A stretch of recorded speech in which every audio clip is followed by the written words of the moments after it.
Welcome to Sensual Secrets, where we talk about how you can live in pleasure by embracing your feminine energy, finding and nurturing a deeply loving relationship, and growing into the best version of yourself. My name is Lieke Seles, and I will be your host, guiding you on this intimate journey of self-discovery. I hope you really enjoy, and please subscribe. It would mean so much to me.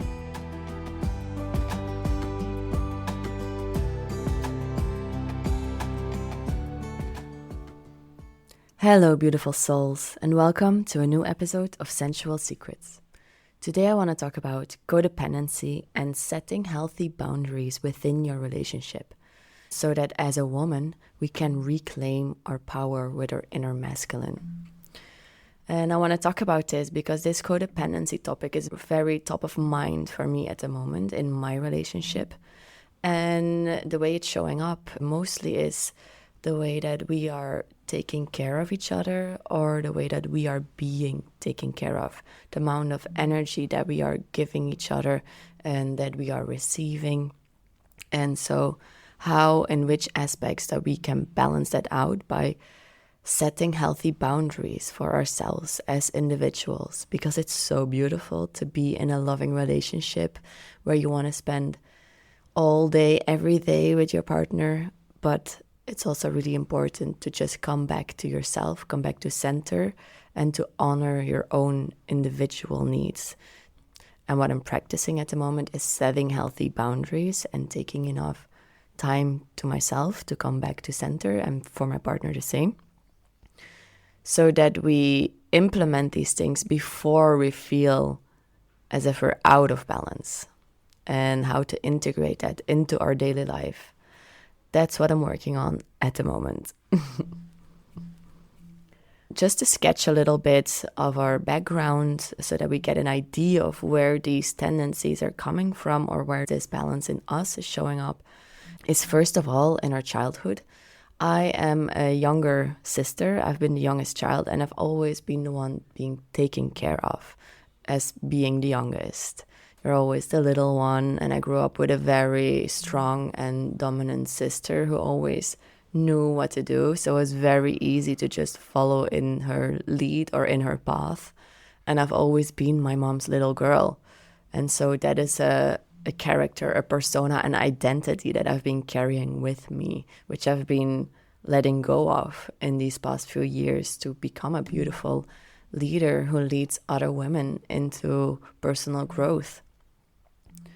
And then my partner is an only child, and an only child can have characteristics of both the oldest and the youngest child, but his parents were a bit older, and he really helped taking care of them, even physically. When his dad got older, he was always there for them, and he was kind of his mom's rock.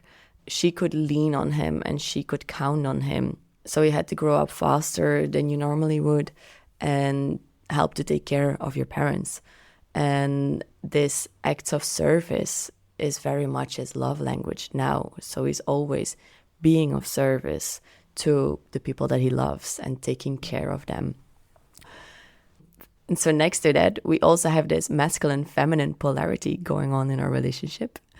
And in this sense, the masculine wants to lead, wants to provide, wants to protect, and is taking charge. And so my partner has these characteristics very strong due to his upbringing. And then also, because we always balance each other out, due to my upbringing and due to my childhood, my feminine falls very easily into this role of like, okay, you want to take care of me? Yes, I'll follow, I'll go with the flow.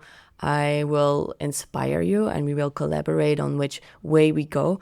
But the practicalities of it and the taking action, that's up to you. The organization, the planning, I trust you completely. Lead me.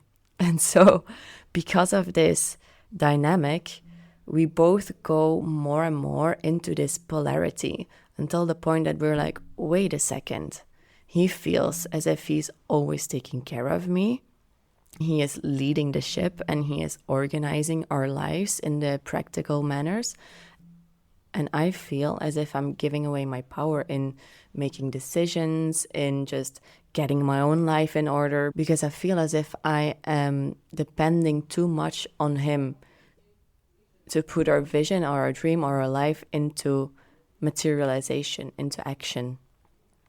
And so in that way, I become codependent from one end of the stick. That means I'm becoming too needy or too dependent on him, being in my feminine and being in my role of being the youngest child and being always taken care of. And he feels as if he has to carry too much weight, as if he needs to lead too much, as if it's up to him where we are going, what we are doing, as if it's up to him to bring that into reality.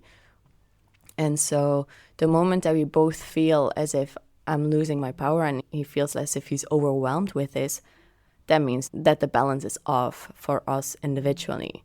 And so what we have done now is we took some time and space to ourselves to just come back to our own center and for him to let go of the wanting to take care of me and for me to just realize my own potential again and take charge with my inner masculine and realize that I can do everything myself. Because when we are in this pattern, in even the silliest ways, I would give away my power. For example, I would ask his advice on where to take the laundry, or I would ask his advice on things that I could perfectly decide for myself. And it would be funny when we would catch me asking him something so silly and being like, babe, you can definitely decide this for yourself. Okay, reality check. I'm in my pattern. Good. I don't want to put this onto you. You don't need to decide this silly daily task at hand. I can definitely do this for myself. And so we work together in a way that we both find our balance again. I reclaim my power with my inner masculine and I set up my own safe container and I get my own things done. And he feels as if he can take a step back and relax more and come into his feminine and lean back a bit more and just purely in our relationship. While he is still really living in his masculine, doing his business, but we can both come back to ourselves in the way that we want to. He is completely focusing on his business. He can spend all of his attention and energy on his business.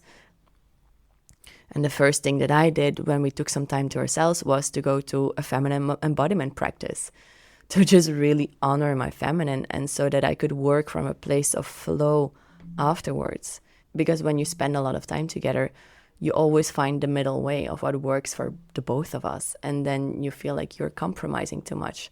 So for us, it's really important to just keep checking in with that pattern and to set these healthy boundaries for ourselves, to take enough individual space so that we can show up better for our partner and to integrate that into our relationship so that we set those boundaries and we honor those boundaries before we get out of balance.